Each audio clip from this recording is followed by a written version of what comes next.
everybody, and welcome back to another episode of Microgravity Mischief. In this episode, we're going to be exploring Kerbal Space Program 2's Mun Arch, the Arch on the Mun. And I'm going to build big on this one, a little bit excessively big, because the idea here is that I'm going to stealthily fly underneath the Mun Arch and then land, just to show how big it really is and how useful it will come in once they're activated with future releases of KSP2 expansions. So anyway, I built it big enough that it has plenty of fuel to make it, from Kerbin to the Mun, complete its mission and get all the way back. And so got to test it to make sure that our Kerbal astronaut can get out and get back in. Every once in a while there's glitches with ladders and so forth. So this is going to be our final stage and our landing stage. We're not going to use a lunar excursion module like NASA did in the 60s to land on the moon. We're going to just do it all in one with an overbuilt rocket. Right now the game is still buggy, but it is easy to get something to the Mun and back. When you start going to other planets in the Kerbal system, it becomes a little bit more of a problem. So here we are, just tweaking the landing gear. And I think at this point we're going to move on with the second stage. And in KSP2, there is no auto strut or rigid attachment option. So in order to get around this and to get around wobbly rocket syndrome, I'm going to attach 4 trusses to the second stage burner, from which we can run some struts at a little bit of an angle up to the first stage or down to the first stage and up to the final stage. And this, I don't think it'll be too aerodynamically unsound, but I think it'll add a lot of stability to the rocket. It's one of the methods I've been using to play the game. The games, when you build bigger rockets, especially like the interstellar sized bigger rockets that you can use to get to the further planets, it tends to get really buggy still. So I'm waiting for them to really fix that glitch. And then the other glitch, and the reason I'm putting on winglets or stabilizers that are so large, is because the gyroscopic reaction control wheels tend to not do their job quite well, and the rocket wants to veer off of the prograde heading and destroy itself everywhere in the atmosphere. So really you got to kind of to wing it. I didn't mean to say that, but whatever, it fits. You've got to improvise a little bit to get things working right. You'll see as we fly here that once the solid rocket boosters come off, it becomes a little bit unstable. Those winglets in the upper atmosphere do work a lot, but you really have to work a lot harder to keep the rocket stable and accelerating in the direction you want it to go. Here, obviously, I have to pitch up a little bit because we started our gravity turn too early, but it was recoverable. And like I said, I've overbuilt the rocket, so we got plenty of delta V to get us where we're going. So here we've coasted up to our apoapsis, and we're going to do our circularization burn and prepare for our trip out to the Mun to explore the Arch. So like always, just like in Kerbal Space Program 1, instead of using the maneuver node, one of the things I do is just wait until the moon comes up over the horizon. Just as it comes up over the horizon, as you can see here, if you orient your spaceship in the prograde position and fire your thrusters, you are going to be set up perfectly for a Mun encounter, almost with optimal fuel usage, meaning that you burned very little fuel. I mean, you could use the maneuver node, tweak it, and you might save yourself 50 delta V, 50 meters a second of delta V or something like that. But this really is a good rule of thumb. It's about 80 degrees to the right as the moon is at 12 o'clock. You don't want to go quite 90 degrees. It's not quite as efficient. 80 degrees is about the perfect place for your burn to head to. And here we are approaching our circularization. We're going to point retrograde and fire our thrusters until we circularize nicely around the Mun.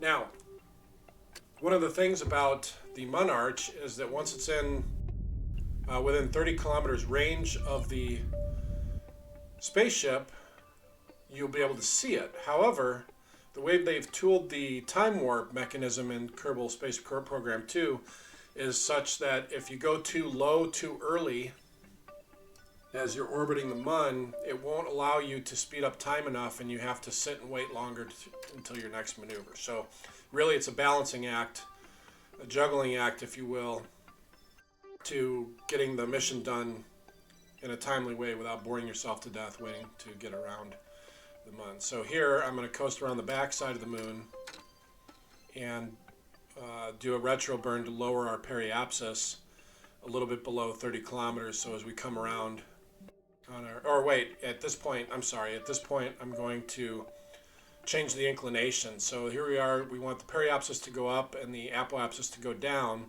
So we're orbiting counterclockwise. So we're going to face the rocket down, as you can see by our preset navigation heading.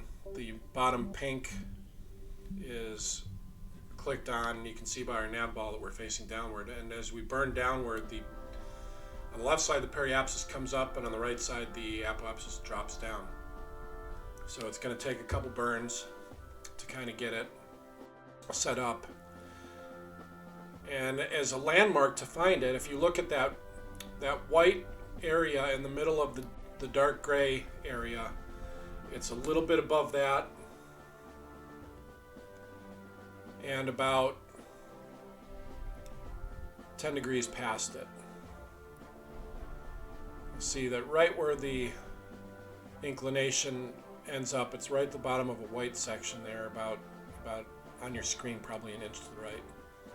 And that's where the Mun Arch is. So we're lining up to overshoot it a little bit so we can kind of come to a stop without landing, drop off our second stage. You can see we've still got a lot of fuel in our second stage, enough to get us down to ground level almost. Probably even enough to land.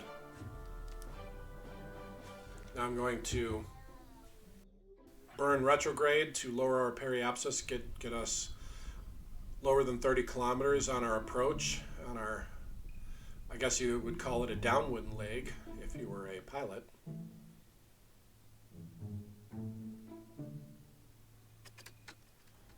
All right, I've fast forwarded to the downwind leg. You can see we're about to pass that bright spot, and right about where the periapsis is, you'll see it appear on the screen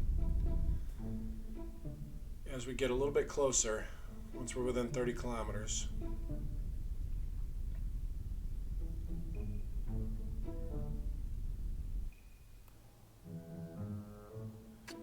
There you go. It's a little glimmery spot to the right, about 45 degrees below the capsule.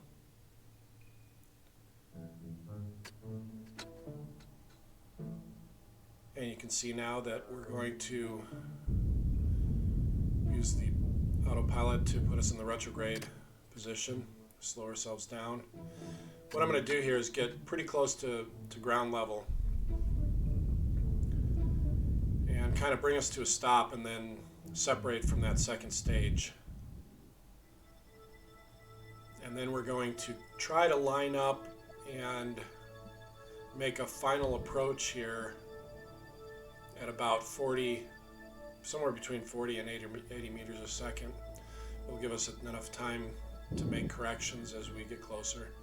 The Mun Arch itself, is funny fact, is about the size comparable to the St. Louis Archway. So really, for Stargate purposes, it's going to be very useful for large cargo shipments to go to other planets in the Kerbal system. I'm not 100% sure, but I think there is one on almost every planet, or at least on, like, for example, on Jewel. They wouldn't put it on Jewel itself. It's going to be on one of the moons. If I were more diligent and watched my Matt Lown videos more often, I would would know which one because I'm sure he's done a video by now. So if you haven't seen his videos, they will take you on an exploratory set of missions to all of the Mun Arch type landmarks in the Kerbal 2 system that they're setting us up for in future gameplay to make it easier to transport things. Right now we're kind of cruising over the surface around 40 meters a second. I think I'm getting a little bit impatient here. And what I'm doing is just kind of orienting straight up. Now that we've got our trajectory kind of set up, we're drifting a little bit to the right, but all we have to do is thrust us upwards every once in a while to maintain our altitude. We don't have any atmosphere to contend with, so we're flying in a vacuum, or very near a vacuum. I think NASA scientists would correct me on that one. So now I've slowed down to about 16 meters a second here. You can see on the left side of the nav ball, you can see the yellow surface speed.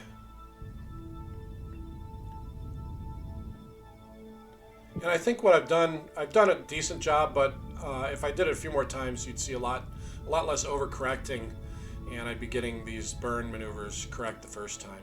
I just wish that you could turn rockets on and off this often. This is very realistic, or sorry, unrealistic. Now, as you can see, look at the size of this thing.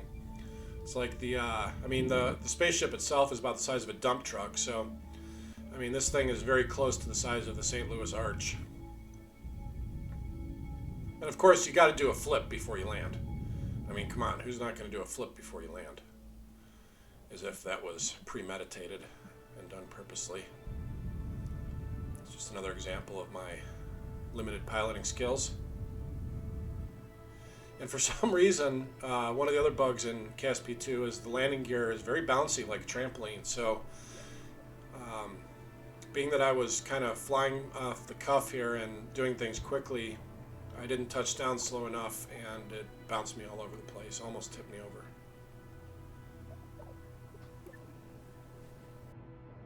So there you go. The center bright light on the Mun Arch represents the sun, and each one of the lights on the right and left side of it represent one of the system planets in the Kerbal system. Here we go. We got another bug. The jetpack thrusters aren't showing the gas exiting. I could have, I guess, stopped the game, turned off the game and reloaded it, and it probably would have worked properly.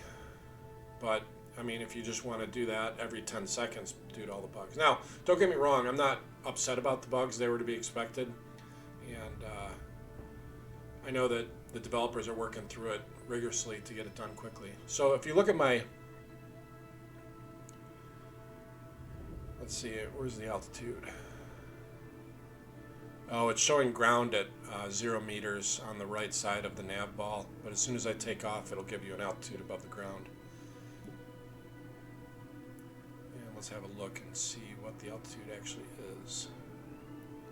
146 meters, so if you multiplied that by, I think, 3.2, you'd get an accurate foot height in feet.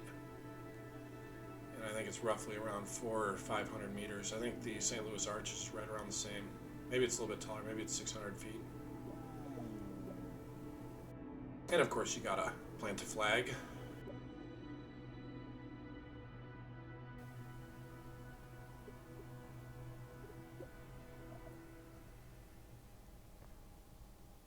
Before you head home.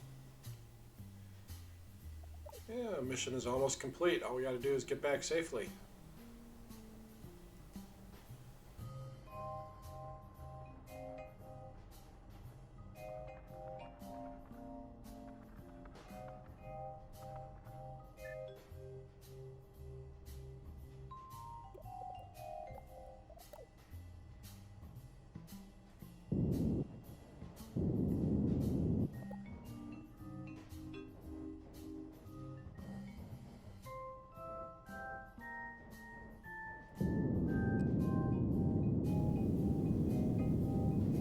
This thing is all over the place at full power. And so we don't have any atmosphere to contend with. We don't have to follow the 100 meters a second by 10-degree rule during our gravity turn, we can just pop right up in the air like you throw a ball and then orient ourselves almost 90 degrees, maybe 80 degrees over, and just burn until we're going about 550 meters a second, which puts us just shy of orbit. It's going to bring us up to a lovely apoapsis of about 661 kilometers, and then we will do our prograde burn to raise our perigee up and out. Doesn't take very much at that point. And at this point, we're just going to escape the moon's gravity well by burning prograde in our direction around the moon, but the timing and the place where you burn is going to be the critical part. You want to exit the opposite way the moon is traveling around the Earth. So right about there, we're going to turn prograde and just burn away.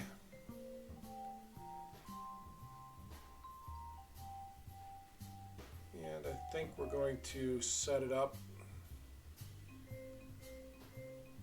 to just enter the Earth's atmosphere as we're going to cross our fingers and hope that we don't come in on land and have a hard landing. Maybe we'll land in the water. I don't know. I can't remember. I flew this mission about 3 weeks ago, so as I commentate here, I'm just watching the video and narrating for you all. I'm sure that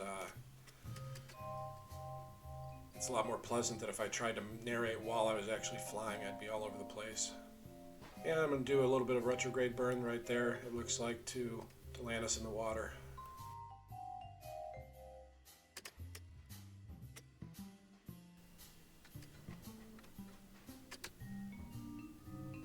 And there was a bug there. I couldn't eject the final stage. And then I activated the parachute pretty high up, which would be a no-go as well. So once they patch the atmospheric re-entry conditions, which they haven't done yet, I'm sure that parachute would have broken. So that would have been a fatal mistake there. I would have had to skydive my Kerbals out. And there you go. We've made it back completely successful. And I hope you look forward to the next video. Leave a like if you enjoyed it.